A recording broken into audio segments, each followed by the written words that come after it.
Pushpa 2 the rule Sukumar దర్శకత్వంలో DSP సంగీత దర్శకత్వంలో వస్తున్న ఈ మూవీ అన్ని రికార్డుల్ని బద్దలు కొట్టబోతోంది అనే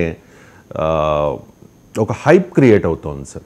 ఎందుకంటే ఇప్పటికే అల్లు అర్జున్ 300 కోట్ల రూపాయల రెమ్యునరేషన్ తీసుకుని మొత్తం బాలీవుడ్ నటులను కూడా పక్కకు గంటేసిన పరిస్థితి. సో పుష్ప 2కి ఎందుకింత హైప్ వస్తోంది అంటే ఏం చెప్తారు? అంటే మీరు అన్న నిజమే. మనకు ఫోర్బ్స్ ఇండియా కొద్ది రోజుల క్రితమే ఇచ్చిన రిపోర్ట్లో టాప్ 10 హైలీ పేడ్ స్టార్స్ లిస్ట్ ఇస్తే అందులో మొదటి పేరు అల్లు అర్జున్. అది కూడా పుష్ప 2కే 300 crores అని. తర్వాత మీకు దళపతి విజయ్, షారుఖ్ ఖాన్ కూడా 3rd పొజిషన్లో ఉన్నాడు. సో నేను ఆ రోజు కూడా చెప్పాను, అందులో షారుఖ్ ఖాన్, సల్మాన్ ఖాన్, అమీర్ ఖాన్, అక్షయ్ కుమార్ మినహా మిగతా వాళ్ళంతా సౌత్ ఇండియన్ స్టార్సే. అందులో Telugu stars Allu Arjun and Prabhas. So అంటే అల్లు అర్జున్కి ఆల్రెడీ ఆ స్థాయిలో ఇమేజ్ ఉంది. దాని కంటిన్యూయేషన్లో ఇప్పుడు పుష్ప 2 వస్తుంది. దీనికి ప్రధానమైన కారణాలు వెతికే ముందు I was reading economic times, mint, business today, ఇలా ఫైనాన్షియల్ డైలీస్ చూస్తే ఐఎమ్ నాట్ సినిమా ఇంకా రిలీజ్ కాలేదు కనుక, సినిమా ట్రైలర్ రిలీజ్ అయింది కనుక సినిమా గురించి మనం చెప్పలేము. సినిమా గురించి చెప్పే అంత ఎక్స్పర్టీస్ నాకు లేదు. కానీ ఇండస్ట్రీ ఏంటి, బిజినెస్ ఏంటి, బిజినెస్ అరౌండ్ ఫిలిమ్స్ అనేది something to be interestingly seen. ఇప్పుడు ప్రీ రిలీజ్ ఎకనామిక్ టైమ్స్, అలాగే దైనిక్ జాగరణ్ ఇలాంటి పేపర్స్, అంటే not just the business dailies, even Hindi dailies, Dainik Jagran లాంటి హిందీ పత్రికలు, business dailies, Economic Times, Business Today ఇలాంటి వాటి అంచనాలకు కూడా ప్రీ రిలీజ్ కాంట్రాక్ట్సే 1085 crores అట. అంటే ఇది రియలైజ్ అయితే ఇండియాలో ఇప్పటి వరకు ఏ సినిమాకు రానన్ని కలెక్షన్స్ అని అంటున్నారు. ఈవెన్ 2023 షారుఖ్ ఖాన్ జవాన్ను కూడా మించి మీకు మ్యాసివ్ సక్సెస్ కాబోతుంది అనేది మార్కెట్ వర్గాల అంచనా. అల్టిమేట్గా రిలీజ్ అయినాక ప్రేక్షకులు డిసైడ్ చేస్తారు. భారీ అంచనాలు ఉన్నప్పుడు ఛాలెంజ్ కూడా ఉంటుంది. ఆ స్థాయిలో ఎక్స్పెక్టేషన్ తగ్గట్టుగా సినిమా ఉండాల్సి ఉంటుంది.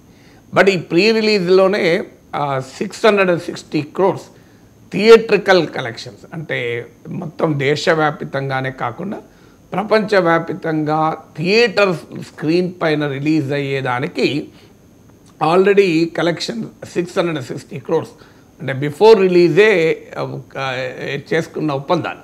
అందుకే మీకు అల్లు అర్జున్కు పుష్ప 2కు 300 crores రెమ్యునరేషన్. అంటే కారణం ఏంటంటే బిఫోర్ రిలీజే 1085 crores అగ్రిమెంట్ కుదిరాయి.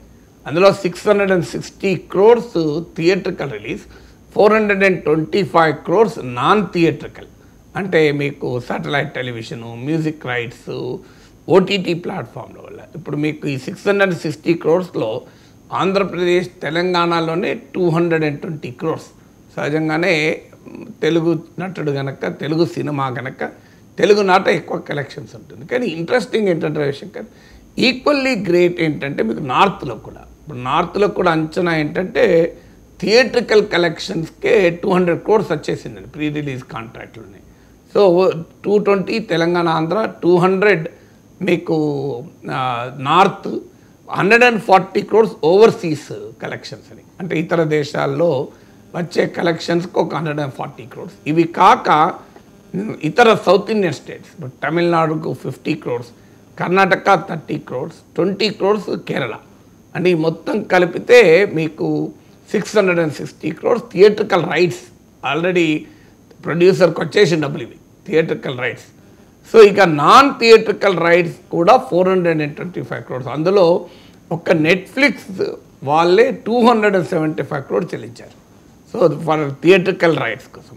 అంటే ఇక ఏ స్థాయిలో ఉంటుందో చూడండి మీరు. మ్యూజికల్ రైట్స్ కొరకు 65 crores, మీకు 85 crores సాటిలైట్ టెలివిజన్. అంటే ఈ టోటల్ కలిపితే ప్రీ రిలీజ్ అగ్రిమెంట్సే చూస్తే థియేట్రికల్ అండ్ నాన్ థియేట్రికల్ తీస్తే 1085 crores. నేను చదివిన మేరకు బిజినెస్ డైలీస్లో దీని ప్రొడక్షన్ కాస్ట్ అరౌండ్ 500 crores అని. అంటే ప్రొడక్షన్ కాస్ట్ కన్నా డబుల్ వచ్చే అవకాశం ఉందని. మీకు ఈవెన్ ఓపెనింగ్ కలెక్షన్సే మీకు Jawan last year 2023 Shahrukh Khan film 66 crores. ఇప్పుడు ఇది 100 crores ఓపెనింగ్ కలెక్షన్ ఉంటుందని అంచనా. అంటే మీకు బాహుబలి, RRR, KGF ఈ 3 సినిమాలే ఈ రకమైన విజయాన్ని సాధించాయని. ఆ తర్వాత ఇప్పుడు Allu Arjun cinema all Indian films, Hindi, Telugu అన్ని రికార్డులను బద్దలు కొట్టి హయ్యెస్ట్ కలెక్షన్స్ వచ్చిన, హిస్టరీలోని హయ్యెస్ట్ కలెక్షన్స్ వచ్చిన ఫిలిం అవుతుంది అనేది అంచనాలు. ఇవన్నీ మీకు డిస్ప్యూట్ కూడా లేదు. ఆల్ బిజినెస్, ఫైనాన్స్ డైలీ ఇదే అంచనా ఇస్తున్నాయి. సో ఇందులో డిఫరెన్స్ ఆఫ్ ఒపీనియన్స్ కూడా ఏమీ లేవు. ఎందుకంటే theatrical and non theatrical rights ముందే అగ్రిమెంట్ అయిపోతాయి. సో ఆల్రెడీ డెవలప్ చేశాయి కనుక ఫీల్డ్ మీదకి ఎంత వస్తాయనేది చూడాలి మనం యాక్చువల్గా రిలీజ్ అయినప్పుడు. దీనికి కారణం ఏంటంటే ఇదంతా ఓవర్ నైట్ వచ్చింది కాదు. మీకు ఇంట్రెస్టింగ్ ఏంటంటే ఇటీవల పాట్నాలోని గాంధీ మైదాన్, నార్మల్గా పాట్నా గాంధీ మైదాన్ అంటే పొలిటికల్ ర్యాలీస్కు ఫేమస్, భారీ సమీకరణలతో రాజకీయ ర్యాలీలు అయ్యేటువంటి ప్లేస్. గాంధీ మైదాన్లో ఈ పుష్ప 2 రిలీజ్ ఫంక్షన్ పెట్టారు. అది మామూలు హిట్ కాదు, విపరీతంగా జనం చెట్లెక్కి ఏ స్ట్రక్చర్ అంటే ఆ స్ట్రక్చర్ ఎక్కి జనం చూశారట.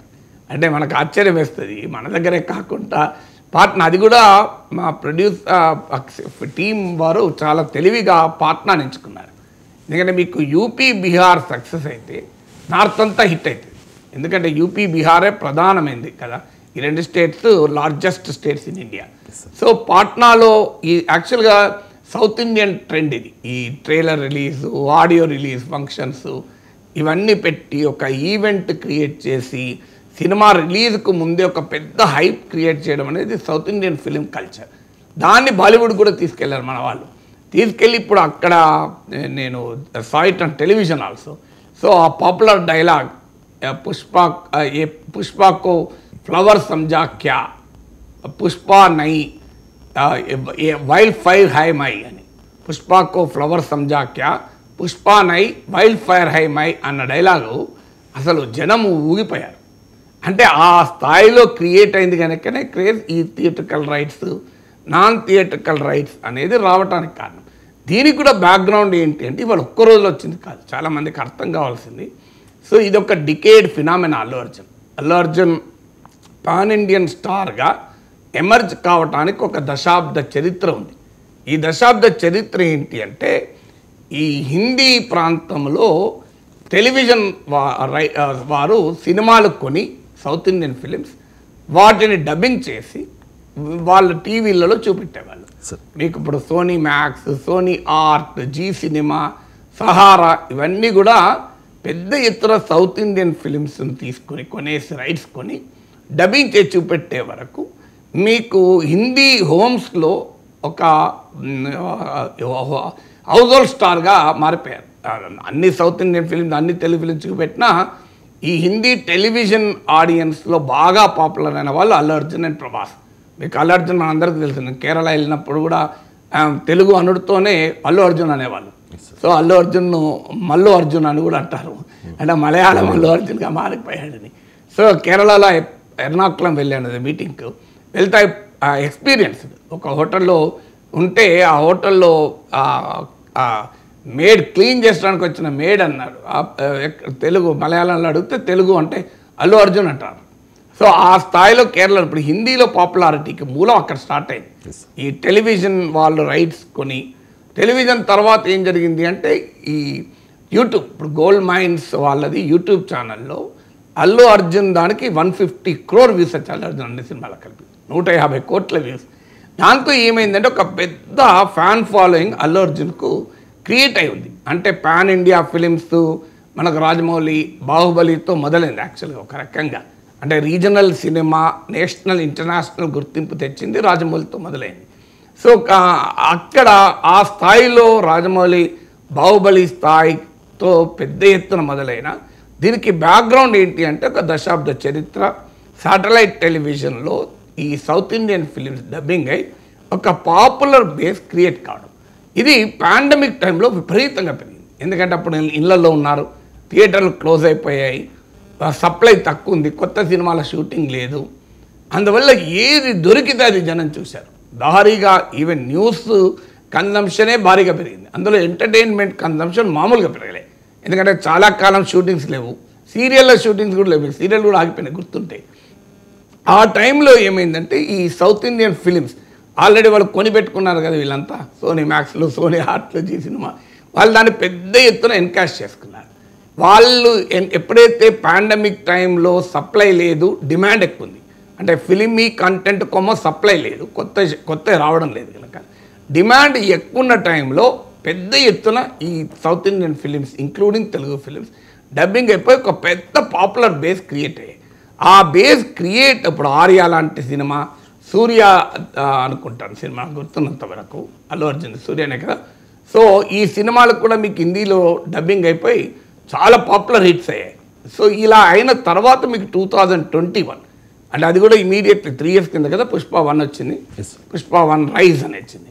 సో అది 2021 అనుకుంటా, అది ఇమీడియట్లీ ఆఫ్టర్ పాండమిక్, ఇంకా పాండమిక్ పూర్తిగా పోలే, అది మీకు అప్పుడు సినిమాల్లో రిలీజ్ అయింది. అంటే అప్పుడప్పుడే పాండమిక్ తర్వాత థియేటర్లు తెరుచుకుంటున్న సమయం అది. పాండమిక్ టైంలో భారీగా south Indian stars, Allu Arjun కూడా ఒక పాపులర్ ఇమేజ్ క్రియేట్ అయింది. అంతకుముందే ఒక డబ్బింగ్ సినిమాల ద్వారా ఒక ఇమేజ్ బేస్ క్రియేట్ అయింది. అంటే ఇది ఒక డికేడ్ లాంగ్ ఫిల్మ్ అయినా చాలామందికి అల్లు అర్జున్ ఏదో రాత్రి ఇప్పుడు పుష్ప 1తోనో పుష్ప 2తోనో నేషనల్ స్టార్ అయిపోయాడు, పాన్ ఇండియన్ స్టార్ అయ్యాడు అని అనుకుంటారు. అది కాదని, ఒక దశాబ్ద చరిత్ర ఉంది దీనికి అని చెప్పడానికి. సో ఎప్పుడైతే ఈ ప్రాసెస్ స్టార్ట్ అయిందో, అంటే పాండమిక్ ముందు నుంచే స్టార్ట్ అయ్యి పాండమిక్ టైంలో చాలా ఉధృత రూపాన్ని ఇంటెన్సిఫై అయింది. ఆ తర్వాత 2021 రిలీజ్ అయింది. వాస్తవంగా మల్టీప్లెక్స్లో పుష్ప 1 అంత రాలే మీకు, కానీ సింగిల్ స్క్రీన్లలో భారీగా రిలీజ్ అయింది. ఎందుకంటే మాస్ యాక్షన్ ఫిలిమ్స్ హిందీలో తగ్గిపోయాయి. ఇక అందుకే మీకు షారుఖ్ ఖాన్ జవాన్తో పోలిస్తే 2023 మీకు జవాన్ మల్టీప్లెక్స్తో స్టార్ట్ అయ్యి మాస్లోకి వెళ్ళిపోయింది. ఈ అల్లు అర్జున్ సినిమా పుష్ప 1 మాస్తో స్టార్ట్ అయ్యి మల్టీప్లెక్స్లోకి వెళ్ళింది. మేజర్గా సౌత్ ఇండియన్ ఫిలిమ్స్ హిట్ కావటానికి ఏర్పడిన గ్యాప్ ఏంటంటే, హిందీ సినిమా ప్రధానంగా మల్టీప్లెక్స్ని దృష్టిలో పెట్టుకొని సినిమాలు ఎక్కువగా వచ్చాయి. ఎందుకంటే మల్టీప్లెక్స్లో నీకు ఇన్కమ్ ఎక్కువ ఉంటుంది, నీకు ఫుట్ఫాల్స్ తక్కువ ఉన్నా, అంటే వ్యూవర్షిప్ తక్కువ ఉన్నా చూసేవాళ్ళు ఆదాయం ఎక్కువ ఉంటుంది. మీకు ఒక సింగిల్ స్క్రీన్లో ఉండే టికెట్ ఛార్జ్ ఎంత, మల్టీప్లెక్స్లో ఉండే టికెట్ ఛార్జ్ ఎంత. మల్టీప్లెక్స్లో ఒక టికెటే కాకుండా అసోసియేటెడ్ ఎక్స్పెండిచర్ కూడా ఉంటుంది. నీకు అక్కడ ఒక రెస్టారెంట్ ఉంటుంది, ఒక మాల్ ఉంటుంది. కనుక మల్టీప్లెక్స్ను దృష్టిలో పెట్టుకొని బాలీవుడ్ సినిమాలు రావడం మొదలుపెట్టిన నేపథ్యంలో ఒక rural audience, semi urban audience, చిన్న చిన్న టౌన్స్లో ఉన్న హిందీ ఆడియన్స్కు హిందీ సినిమా క్యాటర్ కాలే. అది సరిగ్గా ఆ సమయంలో సౌత్ ఇండియన్ ఫిల్మ్స్ ఎంటర్ అయ్యాయి ఆ స్పేస్.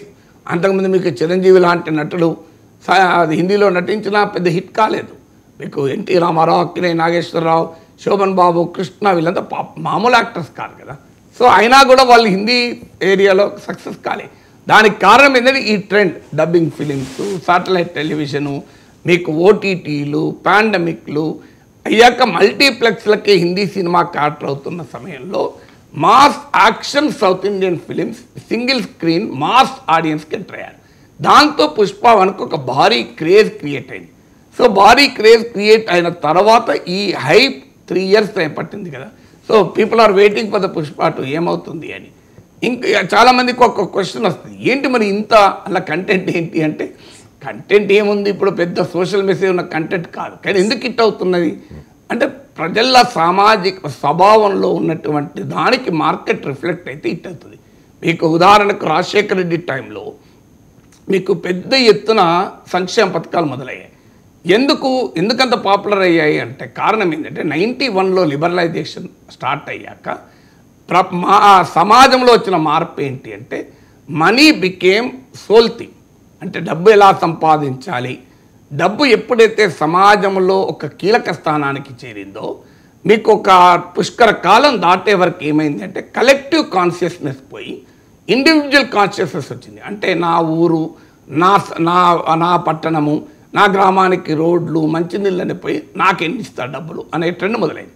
సో సరిగ్గా Rajasekhara Reddy welfare schemes human సైకాలజీలో, ఇండియన్ పొలిటికల్ సోషాలజీలో కలెక్టివ్ కాన్షియస్నెస్ పోయి, సామూహిక చైతన్యం పోయి వ్యక్తిగత చైతన్యం, మీరు సినిమాలు కూడా మార్పు వచ్చింది, మీరు గమనించండి. మీకు ఒకప్పుడు సినిమాలు విలేజ్ను, కమ్యూనిటీని, ఒక సమాజాన్ని బేస్ చేసుకుని సినిమాలు వచ్చాయి.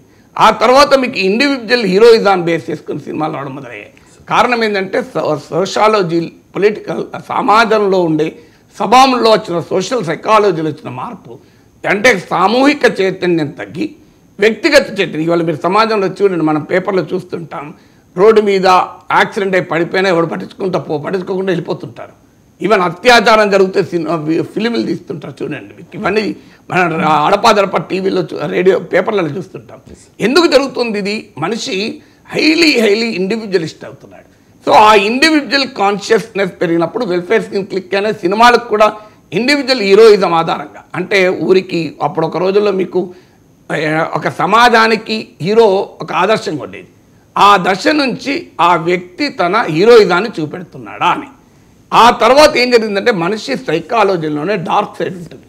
చాలామంది ఇప్పుడు negative characteristics of human personality ఉంటుంది. అవి మనము సమాజం ఏమనుకుంటుందని దాచిపెట్టుకుంటాం. అది మనిషి అది ఎక్కడో చోట రిఫ్లెక్ట్ అవుతుంది. ఇప్పుడు మీకు పుష్ప సినిమా ఏంటి, ఒక శాండల్వుడ్ స్మగ్లర్, పవన్ కళ్యాణ్ అన్నది కూడా మనం మాట్లాడుకున్నాం, స్మగ్లర్లు హీరో అయ్యారని. కారణం ఏంటంటే ఒక స్మగ్లరే కాదు, స్మగ్లర్ ఒక్కడైతే హీరో అయ్యేవాడు కాదు. స్మగ్లర్ ఎక్కడి నుంచి వచ్చాడు?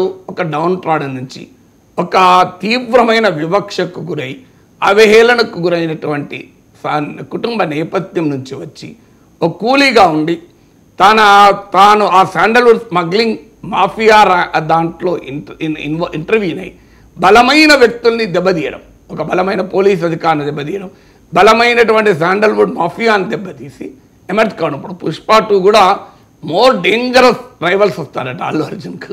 అంటే పుష్ప 1లో ఉన్న రైవల్స్ కన్నా కూడా ఇంకా భయంకరమైన రైవల్స్ను కూడా ఎదుర్కొంటాడు. అంటే మీకు ఇక్కడ కనబడేది ఏంటి? ఒక రకంగా ఇండైరెక్ట్ రాబిన్హుడ్ టీచ్. మీకు రాబిన్హుడ్ కథలు చిన్నప్పుడు చదివా. రాబిన్హుడ్ అంటేనేమో పెద్దలకు దోచి పేదలకు పెట్టడం. ఇదేంటి అంటే పెద్దోళ్ళను కింది నుంచి వచ్చిన వాడు ఎదుర్కొంటున్నాడు అనే యొక్క మాస్ అపీల్. అది స్మగ్లింగ్గా అది ఏది అనేది కాదు అక్కడ. Somebody who is chasing all ఆర్డ్స్, అంటే అన్ని ప్రతికూల పరిస్థితులు ఉన్నా మనిషి దాన్ని ఛేదించుకొని వచ్చాడు. అంటే ఒకప్పుడు మీకు రామ్ గోపాల్ వర్మ సినిమా శివాతోనే మొదలైంది, డాన్లను కూడా హీరోలుగా చూపెట్టడం. అంటే అప్పటి నుంచి స్టార్ట్ అయింది అది. అంటే ఆ ట్రెండ్ మారిపోయి ఏమైంది అంటే నీకు అది మంచి పని స్మగ్లింగ్ చెడ్డ పని అనే సమస్య కాదు. ఒక కూలీ నేపథ్యం నుంచి వచ్చి ఒక సరైనటువంటి కుటుంబ నేపథ్యం కూడా లేని వ్యక్తి వచ్చి బలమైన శక్తులతో ఎదుర్కొన్నాడు. సో ఆ బలమైన శక్తులతో సామాన్యుడు ఎదుర్కోవడాన్ని సమాజం హీరోయిజంగా భావిస్తుంది. అక్కడ స్మగ్లింగ్గా దాంతో సంబంధం లేదు. బలవంతులు దుర్బల జాతిని బలహీనులు కావించారు అని మనకు కవి అంటాడు. సో అందువల్ల బలవంతుడికి బలహీనుడికి మధ్య జరిగే ఘర్షణలో సమాజము బలహీనుని పక్షాన నిలుస్తుంది. ఇప్పుడు మీరు రోడ్డు మీద పోండి, ఒక స్కూటర్ కారుకి యాక్సిడెంట్ అయితే తప్పు స్కూటరే కావచ్చు, కంప్లీట్గా స్కూటర్ తప్పున జనం కారు అని అంటారు. మీరు చూడండి మెజారిటీ జనం. అదే మీకు కారు స్కూటరు సైకిల్ పోనీయండి, తప్పు సైకిల్ ఉండనియండి, స్కూటర్ని అంటారు. అంటే ఈ సమాజంలో ఉండేటువంటి ఈ రిబెలియస్ మెంటాలిటీ ఉంటుంది. ఆ రిబెలియస్ సైకాలజీని పుష్ప సినిమా సుకుమార్ ఎక్స్ప్లాయిట్ చేశారు. అంటే సమాజంలోనే సామాన్యుడు ఓ కామన్ మ్యాన్ బలమైన వ్యవస్థలను ఎదుర్కొని నిలబడితే అది దేనికైనా కానివ్వండి, స్మగ్లింగ్ కానీ మంచికి కానీ చెడుకు కానీ, దాన్ని జనం ఆరాధిస్తారు అనే ఒక సోషలాజికల్ డైమెన్షన్ బహుశా ఎక్స్ప్లాయిట్ చేసినట్టుంది. అందుకే పుష్పకి అంత క్రేజ్ వచ్చింది. ఇప్పుడు పుష్ప 2కి అంత క్రేజ్ వచ్చింది. స్మగ్లర్లు హీరోలు ఎందుకు అవుతున్నారు అంటే దానికి ఉన్న సోషాలజికల్ నేపథ్యం అది. సో అందువల్ల సమాజం వస్తున్న మార్పులకు అనుగుణంగా సినిమా కూడా ఒక కళ గనక, కళ సమాజాన్ని రిఫ్లెక్ట్ చేస్తుంది కనుక సమాజంలో కూడా సెలబ్రేటింగ్ డార్కర్ సైడ్స్. ఇప్పుడు మీరు గమనించండి, ఒక 30 ఏళ్ల క్రితం అక్రమ సంపాదన చేసేవాడిని సమాజం చీదరించుకునేది. 40 ఏళ్ల క్రితం 50 ఏళ్ల క్రితం వీడు అక్రమ సంపాదన అని చెప్పుకునేవారు కాదు. మా గ్రూప్ అది మేము చిన్నప్పుడు ఒక కమ్యూనిటీలో ఎవడన్నా అవినీతి పరుడు చిన్న ప్రభుత్వ ఉద్యోగం ఉన్నాడు, వాడు బాగా డబ్బులు తీసుకుంటాడు, వాళ్ళు లంచగొండి అని వాడిని చిన్న చూపు చూసేవాళ్ళు. ఇవాళ అట్లా చూస్తున్నారా? వాడు ఎన్ని అక్రమాలు చేసి సంపాదిస్తే అంత హీరో. అంటే సమాజంలో నీ డార్క్ సైడ్ ఉంది. మన సినిమాలు చూపెడితే మొరాలిటీ చూపెట్టలేదు, విలువలు పోయాయండి. సమాజంలో ఉన్నాయా విలువలు? నాకు చెప్పండి. సమాజంలో ఇవాళ అరాచకాలు చేసిన వాళ్ళు, అన్యాయాలు చేసిన వాళ్ళు బ్రహ్మాండంగా ఎన్నికల్లో గెలుస్తున్నారు. సమాజమే ఎండ్స్ డిటర్మైన్ మీన్స్. నువ్వు లాస్ట్కి ఏం చేసావన్న పాయింట్, ఏ లాస్ చేసావన్న సమస్య కాదు. వాడు 100 కోట్లు ఎన్ని అక్రమాలు చేసి సంపాదించినా వాళ్ళు వెనకాల ఏమన్నా ముందు హీరోలాగా భావిస్తారు. సో వాడు ధైర్యం ఉన్నది, వాడు చేసేటట్టు ఎవరు చేయలేడు, వాళ్ళు ఎక్కే వేరు అంటుంటాడు. సో ఈ హ్యూమన్ సైకాలజీలో సోషాలజీలో వచ్చినటువంటి మార్పుల్ని ఎక్స్ప్లాయిట్ చేశారు కనుక బహుశా ఈ సినిమా అంత హిట్ అయినట్టుంది. దీని మీద నేను రీసెర్చ్ స్టడీస్ ఏం చదవలేదు. నాకున్న ఒక ఫిలిం సోషాలజీని మనం స్టడీ చేస్తే అర్థమవుతున్న అంశం. అందుకే ఇంత మార్కెట్ హిట్ కావటానికి. ఇక మిగతా అంశాలు యాక్షను, డైలాగ్ డెలివరీ, ఇవన్నీ పాటలు అవన్నీ ఎలాగో ఉంటాయి. ఏదో సోషల్ మీడియా పోస్టింగ్ల మీద కూడా ఉన్నట్టుంది పాట పుష్పాటలో దంచునే దంచునని.